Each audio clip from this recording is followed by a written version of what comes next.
অনলাইনে তো দেখলাম যে সরকারি নিয়মে 1170 টাকা লাগে। সরকারি নিয়মে সবকিছু চলে না ভাই, এখানকারও একটা নিয়ম আছে। উপর থেকে নিচ পর্যন্ত সবাইকে খুশি করতে হয়। কাজ করাইতে চাইলে টাকা দেন, না করাইতে চাইলে লাইনে দাঁড়ান, আর বছরের পর বছর ঘুরতে থাকেন। স্যার এত টাকা তো আপনার এই কাজ করাইতে সবাই 7 থেকে 8,000 টাকা নেয়, আর আপনি পরিচিত মানুষ বলে আপনার জন্য 6,000 টাকা নিচ্ছে। আর আপনি ফাজলামি করার জায়গা পাচ্ছেন না। না ঠিক আছে স্যার, কাজটা একটু তাড়াতাড়ি করে দিয়ে নেন। এই নেন, এই যে। সমস্যা নেই, হয়ে যাবেন কাজ। স্যার আপনি সরকারি অফিসে বসে আপনি 1170 টাকার কাজ আমার কাছ থেকে নিলেন 6,000 টাকা, তাহলে আমি আমার নিজের দোকানে 1,000 টাকার কাফনের কাপড় কেন 6,000 টাকায় বিক্রি করতে পারবো না?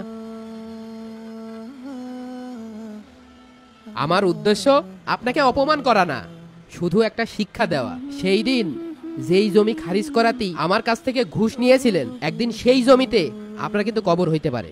সেই কবরের জন্যই আজকে হয়তোবা আপনি আমার দোকানতে কাফনের কাপড় কিনতে এসেছেন। স্যার একবার ভাবুন, আল্লাহর বিচারটা কোথায় হচ্ছে? দুনিয়ার ইনসাফ আর আল্লাহর বিচার এক জিনিস না স্যার।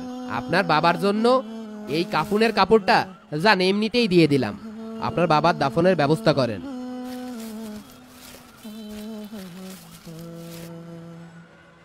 শুধু আমার জন্যই আর এই দেশের সাধারণ মানুষের জন্য দোয়া করবেন স্যার, যাতে আপনাদের মতন দুর্নীতিবাজ অফিসারের হাত থেকে আমরা বাঁচতে পারি স্যার। এই নেন স্যার।